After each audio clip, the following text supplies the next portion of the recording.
जय हिंद दोस्तों, वंदे मातरम। अगर हम लोग एक क्लास के संदर्भ में बात करें तो हर क्लास में एक रिप्रेजेंटेटिव या फिर एक मॉनिटर बनाया जाता है। उस मॉनिटर का काम होता है कि वो क्लास को सुचारू ढंग से चलाए, ना कि बहानेबाजी करे। लेकिन कुछ एक बच्चे ऐसे होते हैं जिनका ये काम ही होता है सिर्फ और सिर्फ बहाने बनाना। मतलब कि अगर क्लास में डस्टर नहीं है तो उस फला बच्चे के चक्कर में नहीं है। अगर क्लास में पंखा टेढ़ा हो गया है तो भैया उस फला बच्चे के चक्कर में टेढ़ा हुआ। मतलब वो कॉन्क्रीट सॉल्यूशंस नहीं देता, हर एक चीज़ को लेकर बस बहाने देता रहता है। दरअसल जब आप क्लास के अंदर हो तो आपसे उम्मीद की जाती है कि आपको क्लास के अंदर चल रहे षड्यंत्रों के बारे में पता होना चाहिए। अब अगर हम बात करें दिल्ली की, तो इस समय दिल्ली में स्थिति जो है वो भयावह है। यमुना नदी का जलस्तर लगातार बढ़ता जा रहा है। इन सभी के बीच में अब अरविंद केजरीवाल जी ने एक चिट्ठी लिखी है अमित शाह को। जी हाँ, व्हाट्सएप, फेसबुक, सोशल मीडिया के ज़माने में अरविंद केजरीवाल ने चिट्ठी पत्री करी है अमित शाह से। खैर, इसके ऊपर हम कुछ नहीं बोलते क्योंकि सरकारी कामकाज का तरीका एक यही माना जाता है। दरअसल देश की राजधानी में 1978 के बाद पहली बार 35 साल में यमुना नदी ने रिकॉर्ड तोड़ जल स्तर पहुंच चुका है। दिल्ली के निचले इलाके बाढ़ के पानी में डूब चुके हैं। वहीं रिहायशी इलाकों में भी पानी भर चुका है और सड़कों पर जलभराव की स्थिति है। शहर के तमाम बाजार भी इस समय पानी से लबालब हैं। दिल्ली के मुख्यमंत्री अरविंद केजरीवाल ने यमुना के लगातार बढ़ते जलस्तर को लेकर अब चिंता जताई है। उन्होंने इसको लेकर गृह मंत्री अमित शाह को चिट्ठी भी लिखी और राजधानी में होने वाले G20 शिखर सम्मेलन का हवाला दिया है। अपनी चिट्ठी में सीएम केजरीवाल ने लिखा कि आज यानी कि बुधवार को 1 बजे दिल्ली में यमुना का जलस्तर 207.55 मीटर पहुंच गया। ये खतरे के निशान से करीब करीब 2 मीटर ज्यादा है। इससे पहले यमुना का अभी तक का अधिकतम जल स्तर साल 1978 में पहुंचा था, जो कि करीब 207.49 मीटर था। उस वक्त दिल्ली में बाढ़ आ गई थी और काफी गंभीर स्थिति बन गई थी। अब 207.55 मीटर के स्तर पर यमुना नदी कभी भी बाढ़ ला सकती है। इसको लेकर अरविंद केजरीवाल ने लिखा कि अभी आए सेंट्रल वाटर कमीशन के अनुमान के मुताबिक आज रात को यमुना का स्तर 207.72 मीटर पहुंच जाएगा, जो कि बहुत चिंता की बात है। दिल्ली में पिछले 3 दिनों से बारिश नहीं हुई है। दिल्ली में यमुना में पानी का स्तर दिल्ली की बारिश की वजह से नहीं बढ़ रहा है, बल्कि हरियाणा की में स्थित जो हथनी कुंड है बैराज, उसमें छोड़े जाने वाले पानी की वजह से लगातार बढ़ रहा है। मेरा आपसे विनम्र निवेदन है कि यदि संभव हो तो हथनी कुंड बैराज से पानी को एक सीमित गति में ही छोड़ा जाए, ताकि दिल्ली में यमुना का स्तर और ना बढ़े। दरअसल दिल्ली के मुख्यमंत्री ने G20 शिखर सम्मेलन का हवाला देते हुए चिट्ठी में कहा कि दिल्ली देश की राजधानी है और कुछ हफ्तों में यहाँ G20 शिखर वार्ता होने जा रही है। देश की राजधानी में बाढ़ की खबर से दुनिया में अच्छा संकेत नहीं जाएगा। हम सबको मिलकर इस स्थिति से दिल्ली के लोगों को बचाना है। दिल्ली के इन इलाकों में पानी भरा, जिसमें कि कश्मीर गेट के मार्केट, रिंग रोड, यमुना घाट, यमुना बाजार इलाके में बाढ़ का पानी पहुंच चुका है। यहाँ का एक वीडियो भी सामने आया जिसमें कि साफ तौर पर दिख सकता है गलियों में घुटनों घुटनों तक का पानी बह रहा है। कश्मीरी गेट में गौशाला में यमुना नदी का पानी घुस गया है। ITO पर छठ घाट पानी में पूरी तरह डूब चुका है।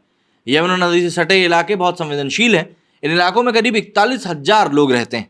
दिल्ली सरकार के विकास मंत्री गोपाल राय के मुताबिक प्रभावित लोगों के लिए दिल्ली के 6 जिलों में करीब 2700 टेंट बनाए गए हैं। इन टेंटों में रहने के लिए अभी तक 27,000 लोगों ने रजिस्ट्रेशन भी करा लिया है। इस समय राजघाट DTC डिपो में बन रहे राहत शिविरों में 126 लोग रह रहे हैं।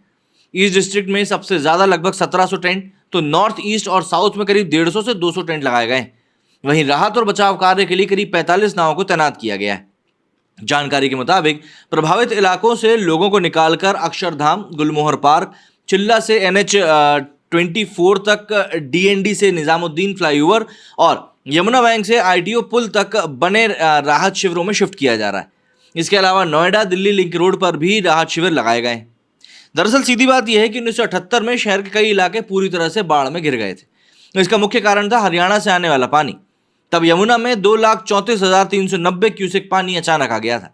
उस समय लोहे के पुल पर यमुना का स्तर 207.49 मीटर के निशान को छू गया था। ये पहली और आखिरी बार था जब यमुना का स्तर इतने ऊपर तक गया। हालांकि इसके बाद 2 बार और यमुना का स्तर 207 मीटर के निशान को पार किया। वो समय था 2010 का और 2013 का। 2010 में यमुना में 2,26,535 क्यूसेक पानी आया था। वहीं अगर 2013 की बात करें तब 3,66,573 क्यूसेक पानी पहुंचा था। अब यहाँ पर अरविंद केजरीवाल जी की आलोचना भी हो रही है। अब जैसे कि अब यही अगर ट्वीट देखें तो ये ट्वीट किया हुआ है कपिल मिश्रा जी ने। इन्होंने लिखा है कि हथनी कुंड बांध नहीं बैराज है। दिल्ली में भी ओखला बैराज पूरा खुला है। बाढ़ में बैराज बंद करने के लिए लेटर। इस समय हथनी कुंड बैराज बंद करने का मतलब होगा हजारों लोगों की मृत्यु और बर्बादी। ये पत्र एक बहुत ही घटिया और विषैली मानसिकता से लिखा गया है। जो केजरीवाल ने लिखा है वो सच में किया जाए तो हरियाणा और पंजाब में मौत का तांडव देखने के लिए मिलेगा। ये वो पत्र है जो कि अरविंद केजरीवाल जी ने लिखा है, जैसा कि मैंने आपको बताया। अब इसके ऊपर यदि हम रिएक्शंस देखें तो आपदा में अफसर तलाश करती बीजेपी, मतलब कि यहाँ पर इन्होंने बीजेपी के ऊपर सीधे तौर पर बता दिया है। पहाड़ों पर बारिश, मैदान पर मुसीबत, यमुना का रौद्र रूप, दिल्ली में बाढ़ कभी भी, हिमाचल में संकट, उज्जैन में मंदिरों में घुसा पानी। राजेश लिखते हैं, कपिल जी आप गलत बात कर रहे हैं। केजू भैया इंजीनियरिंग किए हैं, उनको सब मालूम है। केजू भैया का मानना है डूबेंगे और सबको लेकर डूबेंगे। स्वामी लिखा है, केजरीवाल एक विषैला प्राणी है, वो यही चाहता है कि लोग सौरभ बोहरा लिखते हैं, मिश्रा जी अगर ये पत्र विषैली मानसिकता वाला है तो आपकी ट्वीट्स के और भाषण बहुत अमृतमयी नहीं होते। यहाँ लिखा है, आईआईटीएन डिग्री के साथ ही विद्वान समूहों के सदस्यों में से एक केजरीवाल जी का बैराज और बांध में फर्क नहीं सूझता। इनको सिर्फ विज्ञापन एवं रायता फैलाने का ज्ञान है। धूर्तता, घोटालों एवं महाठग के मास्टर चेहरा भी हैं ये। इनकी गलती नहीं है, आईआईटी वाला है ना। अच्छा जी। छोटे प्रसाद ने लिखा है कि दिल्ली के लोग बाढ़ से बुरी तरह प्रभावित हैं, जनता सवाल ना पूछने लगे इसलिए केजरीवाल ब्लेम गेम खेल रहे हैं। दिल्ली के लोग मरे इसलिए बराज बंद कर हरियाणा के लोगों को भी मार दो, हिसाब बराबर। ये अंग्रेजों के जमाने के जेलर हैं, आधे बाएं जाएं आधे दाएं जाएं, जाओ बाकी मेरे पीछे आओ। अले रे पल्ला झाड़ने वाली बात कर रहे हैं, सीधी सी बात ये। आर कह रहे हैं, अरविंद केजरीवाल सर जी को कोई याद दिलाया कि अभी कुछ समय पहले तो दिल्ली को नंबर 1 देश का बनाने का झूठा सपना दिखा रहे थे और आज भैया क्या क्या लिख देते हैं यार लोग, बहुत ही बुरी बुरी भाषावली। भाई केजरीवाल बहुत ज़्यादा पढ़ा लिखा है, इसकी मानसिकता पूर्ण रूप से विनाशक और मूर्खतापूर्ण है। अच्छा, दूसरी एक चीज़ और यहाँ पर बात एक समझने वाली ये है कि आपने संदर्भ दिया है 1978 का। केजरीवाल जी ने भी जो लेटर लिखा बार बार, उसमें उन्होंने 1978 का जिक्र किया। अब 1978 से आज अगर हम बात करें तो 22 साल वहाँ के और 23 साल यहाँ के, हम करीब 45 साल बाद में उसी स्थिति की बात कर रहे हैं। अब आप ज़रा ये सोचिए कि हम लोग एक ऐसा राज्य की बात कर रहे हैं जो कि देश की वो है, राजधानी है, और 45 साल बाद भी वही की वही यथास्थिति बनी हुई है कि जब जल स्तर उस पॉइंट को टच किया तो कई सारे इलाके बाढ़ के चपेट में आ गए। तो जब हम डेवलपमेंट की बात करते हैं तो अब तो केजरीवाल सरकार को भी काफ़ी लंबा समय हो चुका है सरकार चलाते हुए। जैसे कि इन्होंने यमुना जी को साफ करने की बात करी थी, झीलें बनाने की बात करी थी, लेकिन जो ये वाटर सिस्टम खराब हो रहा है, गड़बड़ाया हुआ है, उसको लेकर इनका क्या विचार है अब समझना पड़ेगा। क्योंकि 45 साल बाद दिल्ली कहाँ खड़ी है, जिसमें कि हमने कांग्रेस का भी कार्यकाल देखा, इसमें हमने अब अरविंद केजरीवाल का भी एक अच्छा खासा लंबा कार्यकाल देख लिया है। तो क्या चक्कर है कि भैया अभी तक 45 साल पहले की स्थिति बनी हुई है? कमेंट करके जरूर बताइएगा। मेरे सुनिए फिलहाल नहीं, जय हिंद, जय भारत।